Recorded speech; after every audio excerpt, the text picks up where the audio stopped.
बिस्मिल्लाहिर्रहमानिर्रहीम, अस्सलाम वालेकुम। मैं हूं आपका टीचर आरी जैन बाय कंप्यूटिंग आईक्यू के साथ। आज जो हम डेटा स्ट्रक्चर्स और एल्गोरिथम की प्लेलिस्ट का लेक्चर नंबर 7 स्टार्ट करने जा रहे हैं। आज के जो हमारे टॉपिक्स हैं वो है need of algorithm analysis and the difference between priori analysis versus posteriori analysis. तो हम अपने आते हैं पहले टॉपिक के ऊपर, why do we need an algorithm. तो एल्गोरिथम को जो है और the difference between algorithm and program, ये मैंने काफी डिटेल में एक वीडियो के अंदर एक्सप्लेन किया है, तो उसका लिंक आपको आई बटन के अंदर मिल जाएगा। तो सॉफ्टवेयर डेवलपमेंट लाइफ साइकिल के अगर हम 5 फेजेस देखें तो सबसे पहले हमारे पास आता है रिक्वायरमेंट गैदरिंग, दूसरा फेज है हमारे पास डिजाइन, तीसरा जो है आपके डिजाइन की इंप्लीमेंटेशन, फोर्थ फेज जो है हमारे पास टेस्टिंग, फिफ्थ फेज जो है हमारे पास है मेंटेनेंस। तो प्रोग्राम और एल्गोरिथम का जब मैंने आपको डिफरेंस बताया कि प्रोग्राम जो है वो सेम ही स्टेप्स फॉलो करता है जो एल्गोरिथम के होते हैं, बट उसमें एडिशनल कैरेक्टरिस्टिक्स ये होते हैं कि वो प्रोग्रामिंग लैंग्वेज डिपेंडेंट होता है।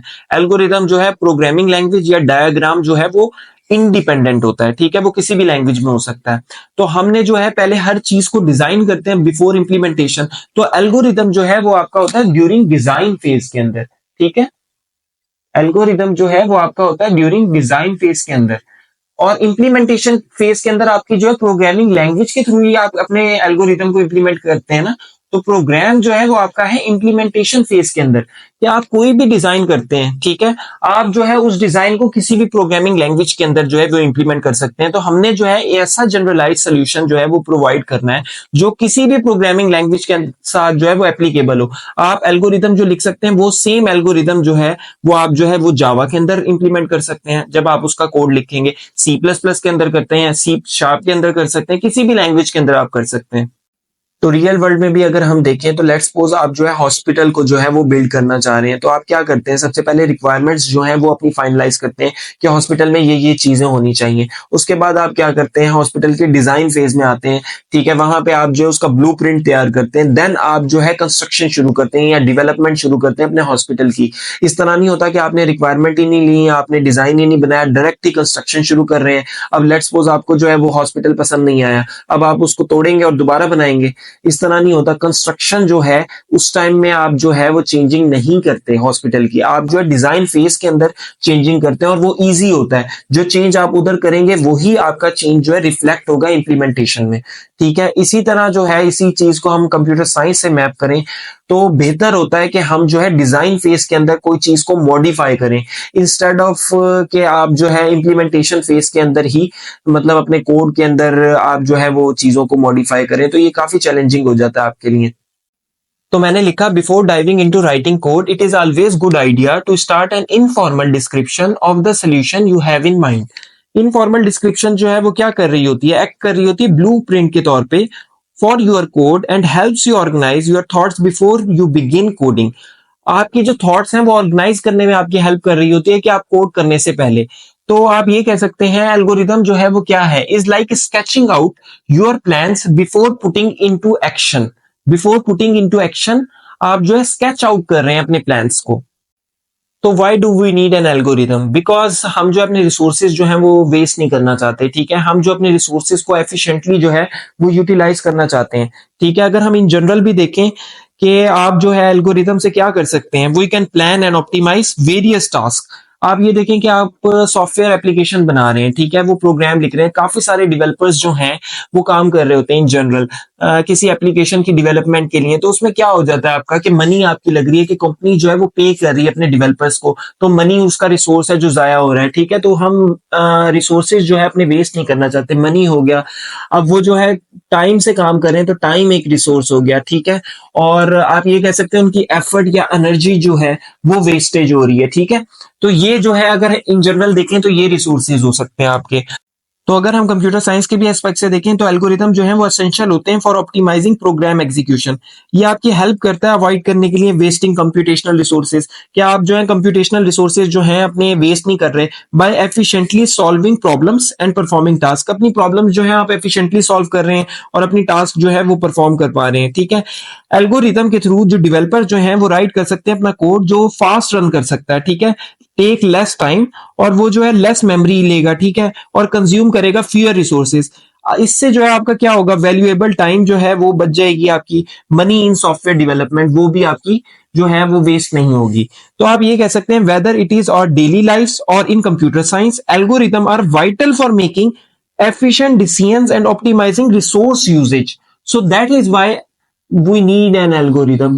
तो अब हम देखते हैं why do we need an algorithm analysis. तो कोई भी जो प्रॉब्लम है, ठीक है, आप उसके सोल्यूशन मुख्तलिफ वेज में प्रोवाइड कर सकते हैं, मुख्तलिफ स्ट्रेटेजीज को फॉलो करते हुए आप जो है सोल्यूशंस प्रोवाइड कर सकते हैं। अगर एक स्ट्रेटेजी भी फॉलो करते हैं उससे भी आप मुख्तलिफ सोल्यूशंस डिराइव कर सकते हैं।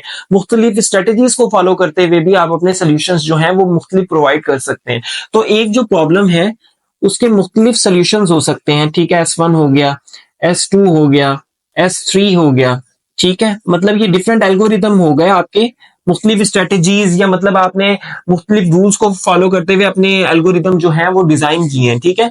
एक प्रॉब्लम के मुख्तलिफ सोल्यूशंस हैं, ठीक है। ये एल्गोरिदम 1 हो गया, ये एल्गोरिदम 2 हो गया, ये एल्गोरिदम 3 हो गया। तो अब हमने एनालाइज किस तरह करना है एल्गोरिदम को, तो जिस तरह मैंने यहाँ पे लिखा कि algorithm analysis allows us to compare different algorithms and make informed decisions based on their performance characteristics. तो एक जो प्रॉब्लम है वो मुख्तलिफ वेज में सॉल्व हो सकती है, उसके मुख्तलिफ सोल्यूशंस हो सकते हैं। तो अब हमने जो है कौन सा सोल्यूशन जो है वो पिक करना है, तो हम जो है एल्गोरिदम्स को कंपेयर करते हैं, अपनी नीड के अकॉर्डिंग जो सोल्यूशन हमारे लिए वेल सूटेड होता है उसको हम पिक करते हैं। तो हमारे पास डिफरेंट पैरामीटर्स होते हैं किसी भी एल्गोरिदम को पिक करने के लिए। रियल वर्ल्ड में भी देखें तो आपके पास कोई प्रॉब्लम है, एक सिटी से दूसरे सिटी आपने जाना है, तो आपके पास ये एक प्रॉब्लम हो गई, ठीक है। अब आपने जो है डिफरेंट कैरेक्टरिस्टिक्स को जहन में रखते हुए एक सोल्यूशन जो है, एक पाथ जो है आप फॉलो करेंगे। लेट्स सपोज 2 पाथ्स हैं एक सिटी से दूसरे सिटी जाने के लिए।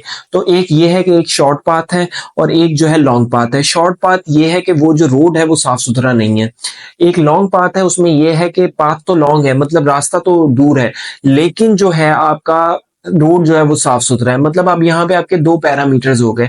अब कौन सा जो है आप जो है वो रोड जो है वो पिक करेंगे, शॉर्टेस्ट पाथ को पिक करेंगे कि आप जो है साफ सुथरा रोड जो है वो पिक करेंगे, ठीक है।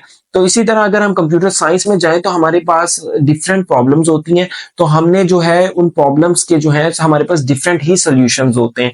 तो हमने एक प्रॉब्लम के लिए एक सोल्यूशंस को किस तरह हम पिक करते हैं, हम डिफरेंट पैरामीटर्स को जहन में रखते हैं। हमारे पास डिफरेंट पैरामीटर्स होते हैं, टाइम होता है हमारे पास, स्पेस होता है हमारे पास, ठीक है, और भी डिफरेंट फैक्टर्स होते हैं जिसपे जो है हम एल्गोरिथम को पिक करते हैं। लेकिन आजकल का जो यूजर है वो टाइम पे कॉम्प्रोमाइज नहीं कर सकता। टाइम और स्पेस, पहले होता था कि टाइम भी है और स्पेस भी है, ये दोनों फैक्टर्स जो है मोस्ट इंपॉर्टेंट है, लेकिन आजकल जो है यूजर हर चीज पे कॉम्प्रोमाइज कर देता है लेकिन टाइम पे नहीं करता। अगर आपके पास 2 एप्लीकेशंस हैं और वो सेम काम कर रही हैं, ठीक है, एक जो है वो एग्जीक्यूट देर से हो रही है, मतलब आपको रिजल्ट जो है वो देर से प्रोवाइड कर रही है, एक जो है वो आपको फौरन प्रोवाइड कर रही है, तो आप क्या करेंगे, उस ऐप को जो टाइम ले रही है वो फौरन अनइंस्टॉल कर देंगे। तो मतलब आजकल का जो यूजर है और कंप्यूटेशन के वर्ल्ड में, तो कंप्यूटर साइंस की दुनिया में जो यूजर है वो टाइम पे कॉम्प्रोमाइज नहीं कर सकता। तो एल्गोरिदम को जब हम एनालाइज करते हैं, डिफरेंट एल्गोरिदम्स को जब हम एनालाइज करते हैं, तो हम जो है सबसे इंपॉर्टेंट फैक्टर जो है हमारे पास टाइम होता है, उसके बाद हमारे पास स्पेस होता है। तो एनालिसिस ऑफ एल्गोरिथम को मैंने लिखा allows us to compare different algorithms and make informed decisions based on their performance characteristics. Performance characteristics या परफॉर्मेंस पैरामीटर्स की बेस पे ही जो एल्गोरिथम्स हैं वो जो है हम कंपेयर कर सकते हैं। सबसे पहले आपके पास आ जाता है उसमें टाइम, ठीक है। दूसरा आपके पास आ जाता है स्पेस, आप कह सकते हैं power consumption, network bandwidth, power consumption आ गया, नेटवर्क बैंडविड्थ आ गया आपके पास, ठीक है। आपके पास पैरेललाइजेशन हो गया, मतलब आपके पास डिफरेंट करेक्टरिस्टिक्स हो सकते हैं जिसपे जो है आप एल्गोरिथम को जो है वो कंपेयर कर सकते हैं। So out of all 4 characteristics, जो मेजर जो आपके 2 करेक्टरिस्टिक्स हैं जिनकी बेस पे एल्गोरिथम जो है वो कंपेयर होते हैं, सबसे पहले जो है आपका टाइम है और फिर स्पेस है, ठीक है। ये भी करेक्टरिस्टिक्स जो हैं ये आप कंसीडर कर सकते हैं, लेकिन जो सबसे ज्यादा यूज होते हैं वो टाइम और स्पेस होता है एल्गोरिथम के एनालिसिस के लिए। और हम एल्गोरिथम के ऊपर जो एनालिसिस है वो 2 तरह से जो है वो परफॉर्म कर सकते हैं। एक होता है आपका प्रियोरी एनालिसिस, दूसरा होता है पोस्टीरियरी एनालिसिस। तो एल्गोरिथम एनालिसिस जो है हम कह सकते हैं इसलिए जरूरी होता है क्योंकि ये अलाउ करता है हमें कि हम इन्फॉर्म डिसीजंस कर सकें, ठीक है, हम इन्फॉर्म जो है चॉइसेस कर सकें, ठीक है।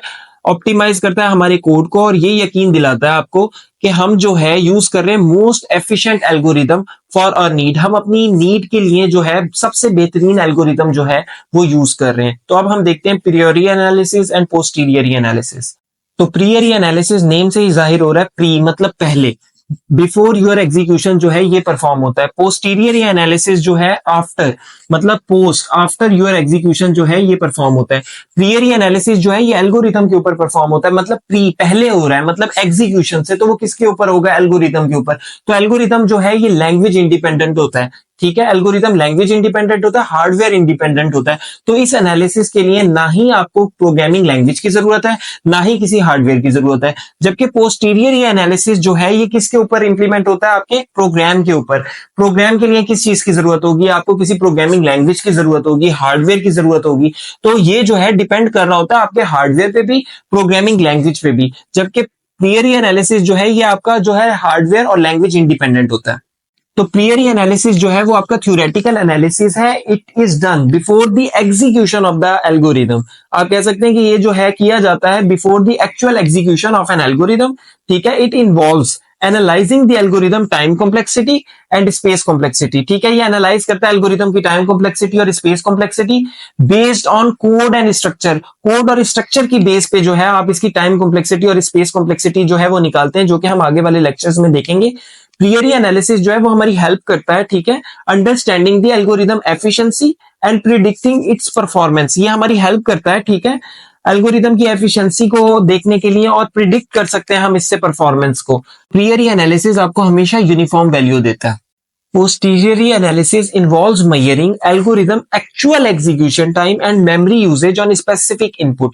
ये जो है आपका actual execution time को बताता है specific input पे, या memory usage को बताता है specific input पे।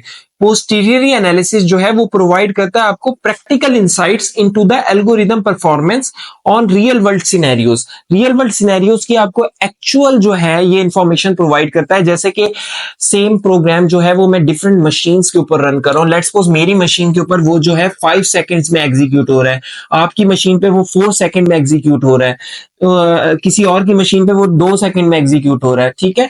ये जो है आपका एनालिसिस जो है ये हार्डवेयर जो है डिपेंडेंट होता है, ठीक है। मतलब हर मशीन पे जो है ये डिफरेंट होगा, जबकि ये जो है हार्डवेयर इंडिपेंडेंट होता है और इसकी वैल्यू हमेशा यूनिफॉर्म होती है। तो पोस्टीरियरी एनालिसिस के अंदर हमेशा जो आपकी वैल्यू है वो नॉन यूनिफॉर्म होगी। इवन दो आप जो है सेम मशीन ही हमेशा यूज करते रहें, तो आपके डिफरेंट सीपीयू शेड्यूलिंग एल्गोरिदम्स होते हैं, ठीक है। आप एक कंप्यूटर के अंदर मुख्तलिफ प्रोसेसेस और डिफरेंट सॉफ्टवेयर को एट अ टाइम जो है वो रन कर सकते हैं। अब किसी सॉफ्टवेयर की जो है, किसी प्रोसेस की जो है वो प्रियोरिटी ज्यादा है, तो वो पहले एग्जीक्यूट हो गया, सीपीयू ने उसे पहले एग्जीक्यूट कर दिया। तो मतलब ये तो नहीं है कि आपका जो हमेशा रिजल्ट है वो यूनिफॉर्म आए। सेम मशीन पे भी रिजल्ट जो है वो नॉन यूनिफॉर्म होगा। तो हमेशा जो है पोस्टीरियर एनालिसिस का रिजल्ट जो है हमेशा नॉन यूनिफॉर्म होगा। तो हम लोग जो है ज्यादातर जो है इसीलिए प्रियरी एनालिसिस को फॉलो करते हैं, क्योंकि ये जो है जनरलाइज्ड होता है, ठीक है। ये जनरलाइज्ड होता है और इस कोर्स में भी आगे जो है हम प्रियरी एनालिसिस को ही आगे लेके चलेंगे। तो आज के लिए इतना ही। Thank you so much.